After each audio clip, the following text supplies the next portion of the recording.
그리고 이란 전쟁통에서도 지속적으로 나왔던 게 배터리 이슈. 이란 전쟁이 끝나더라도 배터리 이슈, 화제의 한가운데 있지 않을까라는 생각을 하게 됩니다. 미래에셋 증권에서 오늘 아침에 분석 리포트를 내놨습니다. 아이러니하게 트럼프 그리고 외부적인 정책 변수에 의해서 앞단, 그러니까 전기차, 에너지 저장 장치 이쪽을 자극했다라고 언급을 하면서 배터리 전방위적으로 관심을 기울여야 된다라고 언급을 했습니다. 그러면서 탑픽도 제시했습니다. 삼성 SDI, LG 에너지 솔루션, LNF. LG 에너지 솔루션 관련해서도 오늘 아침에 증권사에서 대다수 분석 리포트를 내놓았더라고요. 그리고 대형주는 이러한데 중소형주 단에서도 살펴볼 게 있다고 했으니 그거는 삼성 SDI, 테슬라 관련해서 밸류체인에 주목을 하라라는 부분이었는데 좀 찾아보니까 중국, 유럽 쪽 테슬라 수요가 증가하고 있는 흐름들이 있어서 이쪽에서 먹을거리가 좀 상당 부분 있나라는 생각을 하게 하죠. 앞으로 유가 변동성, 앞서도 말씀드렸지만 유가 변동성은 시장의 가치를 훼손할 수 있는 가장 민감한 재료일 겁니다. 그런데 이게 산업적으로 왔을 때 전기차 그리고 글로벌 에너지 저장 장치, 업황은 조금 더 관심을 끌게 하니까 더 성장을 견인할 수 있는 요인이 되겠다라는 부분이고요. 1분기 업황은 바닥을 통과하는 시그널이 나오고 있다고 합니다. 그리고 P와 Q가 동시에 개선된다고 하는데 Q는 물량입니다. 출하량을 댔다고. 그리고 P는 가격입니다. 그래서 P와 Q가 동시에 증가하면서 실적을 이끄는 그런 좋은 시너지를 낼 것이다라는 가능성이 있습니다. 그리고 배터리 관련주는 리튬 가격 굉장히 중요합니다. 그래서 그런 하나의 잣대가 되는데 연중 리튬 가격은 괜찮을 것으로 보이고 요게 이제 밴드를 제시를 했습니다. 주요 광물가, 리튬을 포함해서겠죠. 요런 게 배터리 가격에 포함이 되는 실적, 이런 부분이 실적으로 상쇄가 되면서 긍정적인 효과를 발휘하는 건 2분기부터가 될 예정이라고 하니까 지금 2분기 시작이잖아요. 앞으로 관심 갖고 이 배터리 관련주도 꼭 보시기 바랍니다. 네, JP모건에서 K방산주를 두 종목을 얘기를 했는데 이 두 종목 다 목표 주가를 대폭 상향 조정했습니다. 일단 하나 에어로스페이스는 목표 주가 기존 150만 원에서 190만 원으로 올려잡았고 비중 확대 유지 전략을 제시했습니다. 이거는 뭐냐면 폴란드 말고 비폴란드 시장 수출 확대에 대한 가능성, 이걸 굉장히 긍정적으로 바라봤더라고요. 그래서 유럽, 중동, 미국 이쪽 시장을 또 바라봐야 된다라고 언급을 했습니다. 일단 1분기 영업이익 같은 경우에는 컨센을 소폭 잘 맞출 것이다. 이렇게 좀 예상을 하더라고요. 그걸 좀 써놨고 1분기 폴란드 매출 공백이 있더라도 역시나 다른 국가, 이집트, 호주 이런 부분에서 수익성을 메울 수 있을지 이거는 주요 포인트라고 했으니까 이 부분 좀 보셔야 될 것 같고요.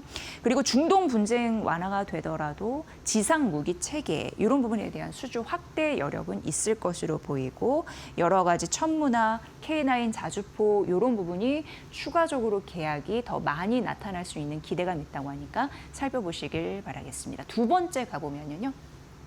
제목 보시면 LIG DNA 왠지 낯섭니다. LIG 넥스원 떠올리셨던 분들 맞습니다. 사명이 바뀌었습니다. LIG 디펜스 앤 에어로스페이스입니다.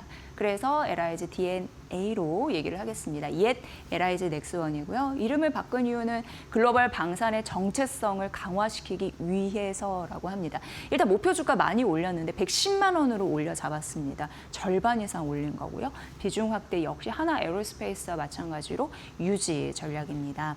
지금 중동 갈등 전쟁을 겪으면서 미사일 가치를 굉장히 중요하게 보는데 그 매력 있습니다. 그리고 기존 고객들, 신규 고객들 이렇게 지금 형성이 되고 있는데 기존 고객들은 중동 쪽 재주문이 늘 가능성이 있다라는 부분입니다. 자국의 국방력 강화를 위해서 무엇보다도 고심하고 그리고 수주할 것으로 예상이 되죠. 대표적으로 UAE, 사우디, 이라크 이런 국가가 되겠습니다. 그리고 신규 시장이 확대될 가능성이 있는데 카타르, 쿠웨이트에 대한 진출 기대감도 있다라는 부분입니다. 올해부터 28년까지 그러니까 6, 7, 8, 3년간 연간 6조 규모의 신규 수주가 예상되는 바 수주 창고가 곳간이 이렇게 부풀어질 가능성 그런 부분에 대해서 LIG DNA, 옛 LIG 넥스원 관심 있게 바라봐라라고 하면서 두 종목 목표주가 대폭 상향했으니까 이 부분 참고해 보시길 바라겠습니다. 네, 그리고 IBK 투자증권에서 원유 우리 계속 지금 결말이 난 게 아니기 때문에 지금 2주 휴전이기 때문에 지속적으로 리스크 관리하셔야 되는데 앞으로도 원유 다음은 알루미늄을 좀 생각해봐야 할 때이다라고 언급을 했습니다. 뭐냐 하고 봤더니 지금 미국과 이스라엘 이런 부분을 봤을 때 이란의 최대 알루미늄 생산 업체를 공습을 했습니다. 그런데 이전에 이란이 보복 공습으로 3월 말이었는데 걸프 재련소 드라인 미사일로 이제 타격하는 흐름들이 있었거든요. 그 이후에 미국과 이스라엘의 이제 공습이 이란의 최대 알루미늄 생산 업체를 타격한 이렇게 보인다라는 언급이 있었습니다. 그러면 자연스럽게 공급 교란이 조금 더 심화되지 않을까라는 우려감이 있는 거고요. 걸프 지역 같은 경우에는 알루미늄 생산의 공급의 한 9% 한다고 하는데 호르무즈 봉쇄 이런 이슈도 있고 그리고 생산 시설이 피해를 입다 보니까 공급망이 자체적으로 좀 리스키한 그런 흐름들이 나타날 수밖에 없습니다. LME 알루미늄가가 이런 이슈가 나타날 때마다 급등한 흐름들이 나타나고 이러한 흐름들이 사실 톤당 이렇게 3,500달러 수준이다. 이런 부분까지 좀 언급을 해놨는데요. 그러니까 이 부분에 자연스럽게 연동될 수밖에 없다라는 걸 좀 데이터로 말씀드리고요. 다음 페이지 만나보면요. 지금 우리나라 같은 경우에는 알루미늄을 왜 신경 써야 되냐 이렇게 IBK 투자증권에서는 순수 입국이기 때문이다 이렇게 언급을 하고 있습니다. 그래서 이런 이슈가 터질 때 가격 상승에 대한 직격탄을 맞을 가능성이 있다라는 부분인데요. 최근에 왜 사마 알루미늄 그리고 조일 알미늄 이런 부분이 급등하는 흐름들이 있었잖아요.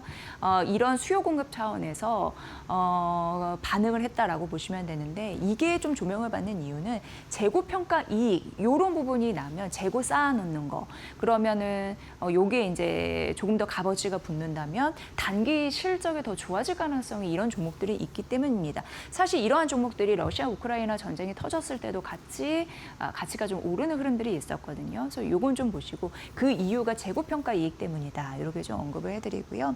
앞으로 2차 전지용 알루미늄 박이나 아니면 차량, 경량화 소재 그리고 음료 캔 이런 부분이 다 여기에 또 산업 이잖아요. 그렇기 때문에 원가 부담은 또 있습니다. 이런 산업에 대한 부담, 이런 부분은 지고 갈 수 있으니까 좀 보시고요.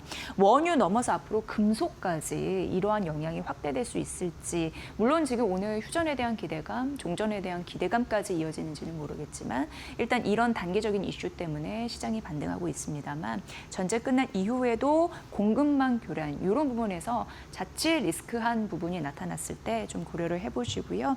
이게 재가동되는 데에도 일단 폭격을 맞으면 시간이 많이 걸리고 비용에 대한 부담도 있기 때문에 순수익국인 우리나라로서는 신경을 쓸 수밖에 없는 문제다라는 데 방점을 찍으면서 한번 눈여겨보시면 될 것 같습니다. 알루미늄 관련한 리포트 전해드렸습니다. 자, 그리고 증권주 오늘 상대적으로 탄력이 괜찮잖아요. 뭐 증시 오르니까 같이 오르는 흐름들도 있고 본질을 찾아보자면 투자자분들 많이 늘어나면서 거래 많이 하셨습니다. 그러니까 거래 대금이 많이 늘었습니다. 그러니까 증권주에는 좋을 수 있는 이유가 상당 부분 있겠죠. 키움증권에서는 증권주 비중 확대 전략을 제시를 하면서 1분기 국내 거래 대금을 밝혀놨는데 꽤 많더라고요. 거의 4천조 원 가까운 그런 금액이었습니다. 거래 대금이 많다 보니까 실적을 견인하는 거고 3,932조 원의 거래대금, 이게 1분기, 2분기만 보더라도 전분기 대비해서 81%, 1년 사이에 265% 증가한 거니까 많이 투자를 하시는구나 이런 부분을 좀 느낄 수 있습니다. 그런데 향후 주가가 더 가기 위해서는 거래대금이 앞으로 이만큼 더 늘어날 것인지 지속적인 확인이 좀 필요하다라고 하고요. 증권주는 약간 아쉬운 게 실적이 아주 잘 나와도 약간 주가가 그에 못 미치는 그런 옥의 티 이런 부분이 있다라고 언급을 했는데 그래서 투자자들은 계속 이익이 성장이 나느냐 그런 부분을 유심히 봐야 된다라고 또 언급을 했습니다. 보시고요. 그러니까 거래대금이 는 건 좋지만 앞으로 증권사마다 실적 성장이 그것을 뒷받침해주면서 주가를 끌고 갈 수 있는 촉매제가 있는지 그게 굉장히 중요한 관건이라고 언급했습니다. 그러면서 증권주 타피, 미래에셋 증권을 언급하더라고요. 해외 법인 쪽 장사를 잘하고 있고 자산 토큰화에서 신사업 경쟁력 이런 부분이 차별화돼 있다라고 언급했으니까 미래에셋 증권 탑픽으로 내놓은 이유까지 잘 생각해 보시면 될 것 같습니다. 오늘 증권주 좋은데 마침 나와서 소개드렸습니다.